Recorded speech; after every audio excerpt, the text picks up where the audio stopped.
Assalamu alaikum, this is me Shazia, Education Valley from Rehan School Karmel campus as a vice principal.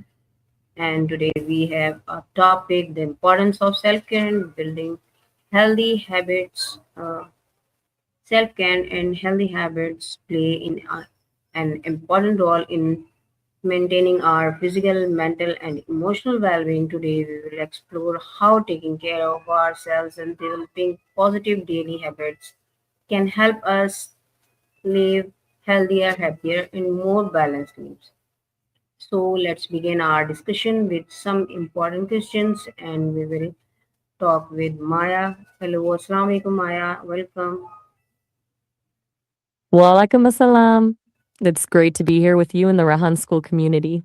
I love the focus on self care today. I'm ready whenever you are. What's the first question on the list? Thank you so much for joining me. And my first question is, what does self-care mean, and why is it important in our daily lives? To me, self care is all about being a good teammate to yourself. A lot of people think it's just bubble baths and face masks, but it's actually a bit more gritty than that. It's the intentional act of tending to your own needs so you don't run on empty. When you're taking care of yourself, you aren't just checking a box, you're creating a reserve of energy and patience.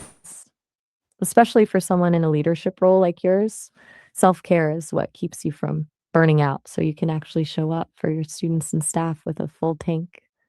If you're exhausted, you can't be the presence you want to be for others. So, why should we make time for ourselves even when we are busy? Honestly, it feels counterintuitive to stop when you're drowning in a to do list, doesn't it? But the truth is, that busy feeling is often a signal that we're already running on fumes. It's like trying to drive a car on a nearly empty tank. You can push it a bit further, but eventually you're just coasting.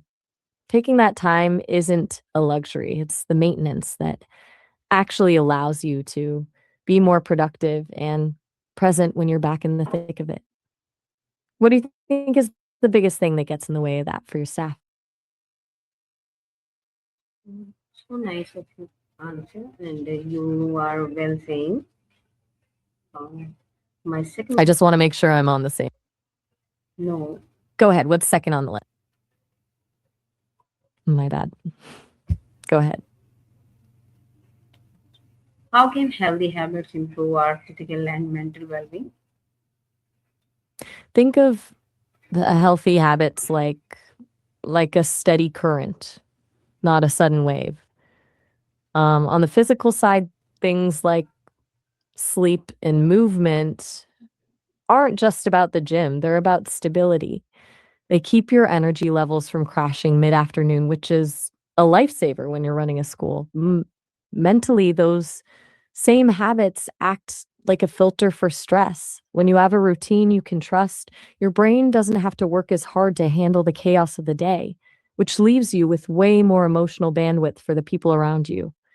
It's less about perfection and more about creating a baseline of calm that you can return to when things get messy. What are some simple self-care activities that we can practice every day? The best ones are the ones that don't feel like another chore on your list. You can keep it really tiny. Maybe a 5-minute stretch between meetings or just a few mindful breaths before you open your office door. Then there's the digital detox, putting the phone in a drawer for 30 minutes to just be present. The trick is finding the small gaps in the day and filling them with something that actually refills your tank. Would you like some more specific ideas for the staff? No, these are all good ideas. And I'm glad stretch, they're hitting them. stretch your body and take a deep breath and mobile Mm, put in the drawer. exactly. It's all are good. They really are the simplest but most powerful shifts you can make. What else are you planning to share with your team today? No, nothing at all. So next question. I'm ready. Go for it. How does getting enough sleep affect our health and productivity? Sleep is the absolute foundation. Absolutely. When you sleep, your brain's basically trying to function through a fog. Physically, it's where your body does its essential repairs, but mentally, it's where your brain clears out the noise of the day. For productivity, it's the difference between reactive and proactive. When you're well rested, you can actually strategize and lead rather than just putting out fires because you're too exhausted to think clearly. The ultimate form of self-care because it's the one thing that makes everything on your list actually possible. Want to dig into how to actually get better sleep when your mind is still racing from work? Is most important thing for better The sleep. racing mind, the biggest one for me is consistency. Getting your body on a reliable rhythm is a game changer. When you wake up and go to bed at the same time every day, your brain stops guessing and just knows when to switch off. It's like training your mind to recognize that when the clock hits a certain hour, the workday is officially over and it's time to recharge. So nice of you. I will try it. It's a total game changer. Honestly, the hard part is the first few nights. But once your body catches the rhythm, it's the sleep just happens. Do you think that's something your team would actually go for, or does it sound too rigid for a school schedule? No. Fair enough. If a strict schedule feels too rigid, even just a consistent wind down routine can do the trick. I'll let you take the lead. What's next on the agenda? How can regular exercise contribute to our overall well-being? Think of it as a natural stress release. It's a huge mental lift. For people in high pressure roles like yours, moving your body is often the quickest way to shut off the noise in your head. It gives you that necessary reset so you're not carrying the stress of the classroom into your evening.